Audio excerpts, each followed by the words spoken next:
नमस्कार students corner या YouTube चॅनलवर मी ओमकार संपूर्ण महाराष्ट्रातील ज्या विद्यार्थ्यांना BEd CET अंतर्गत BEd करायचं आहे कॅप प्रवेश प्रक्रिया सुरू झालेली आहे।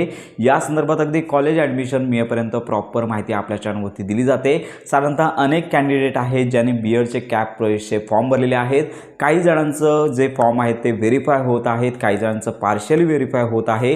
याच्यामध्ये आत्ताचा सध्याचा मोठा प्रॉब्लेम की विद्यार्थ्यांचं ग्रॅज्युएशन असेल, पोस्ट ग्रॅज्युएशन असेल तर यांचं जे लक्षात घ्या की कन्वर्जन्स सर्टिफिकेट आहे याच्यामध्ये त्यांना प्रॉब्लेम येत आहे। तर याच्यामध्ये प्रॉब्लेम काय येत आहे की अनेक जणांचं CGPA आहे, GPA आहे, तर अशा अनेक प्रकारचं पॅटर्न असल्यामुळे प्रत्येक युनिव्हर्सिटीचा जो क्रायटेरिया आहे तो वेगवेगळा आहे। त्यामुळे अनेक विद्यार्थ्यांना कन्वर्जन्स सर्टिफिकेटवरचे मार्क, त्यांच्या सर्टिफिकेटवरची टोटल ही मिसमॅच होते। याच्यामुळे त्यांचा अर्ज सध्या पार्शियली व्हेरीफाय केला जात आहे आणि त्यांचे कागदपत्र सध्या रिजेक्ट केले जात आहेत। त्यामुळे अशा विद्यार्थ्यांनी लवकरात लवकर प्रॉपर कन्वर्जन्स सर्टिफिकेट भरायचं आहे आणि सदरचे सर्टिफिकेट अपलोड करून आपला जो फॉर्म आहे तो व्हेरीफाय करून घ्यायचा आहे। जरी पार्शियली व्हेरीफाय असेल तरी देखील तुम्ही पुढच्या प्रोसेससाठी जाऊ शकता, पण लक्षात घ्या की लवकरात लवकर तुम्हाला ही जी त्रुटी आहे ती दूर करायची आहे। तर यामध्ये सगळ्यात महत्त्वाची बाब म्हणजेच की तुमच्या मार्कवरती CGPA आहे याच्यामार्फत काढलेले पर्सेंटेज तुमच्या कन्वर्जन्स सर्टिफिकेटमध्ये आले पाहिजेत आणि कन्वर्जन्स सर्टिफिकेटमध्ये जे मार्क आहेत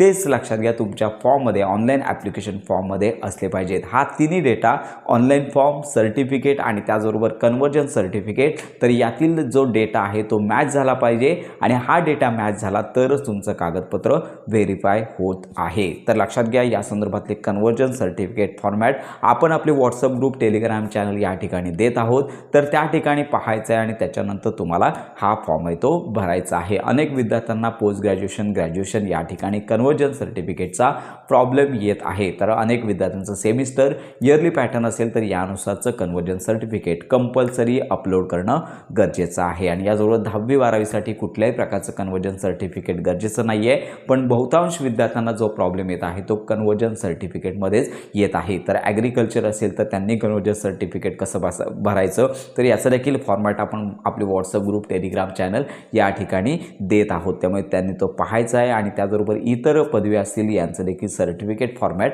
देत आहोत। याचबरोबर ज्या विद्यार्थ्यांना लक्षात घ्या की अंतिम वर्षाचा निकाल लागलेला नाही आहे, याचबरोबर लक्षात घ्या की त्यांना फक्त सॉफ्ट कॉपी मिळालेली आहे, तर त्यांना देखील लेटर कसं लिहायचं ते देखील आपण प्रोव्हाइड केलेलं आहे।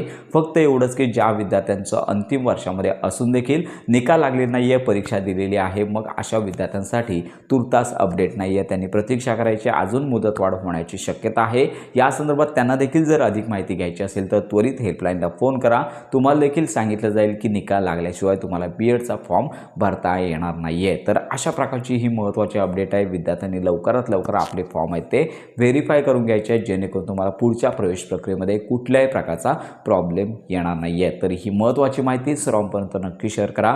व्हेरीफाय आणि पार्शियली व्हेरीफाय दोन्ही प्रकारचे फॉर्म आहेत ते पुढील प्रोसेससाठी चालतात, पण सर्वांना एकच विनंती की लवकरात लवकर जे तुमचे डॉक्युमेंट रिजेक्ट झालेले आहेत ते मात्र तुम्हाला कंप्लीट करून घ्यायचे आहेत। पावती असेल तर पार्शियली व्हेरीफाय होईल, त्याचा काही इश्यू येणार नाही आहे, म्हणजेच तुम्ही पुढच्या प्रवेश प्रक्रियेसाठी पात्र राहाल, पण तरी देखील कॉलेजमध्ये ज्यावेळी राऊंड सुरू होतील तोपर्यंत तुम्हाला सर्टिफिकेट मिळवायचं आहे। तर अशा प्रकारची ही महत्त्वाची माहिती सर्वांपर्यंत नक्की शेअर करा। BEd कॅप प्रोसेस संदर्भात खात्रीशीर माहितीसाठी आपल्या स्टुडंट्स कॉर्नर या यूट्यूब चॅनलच्या कनेक्टमध्ये राहा।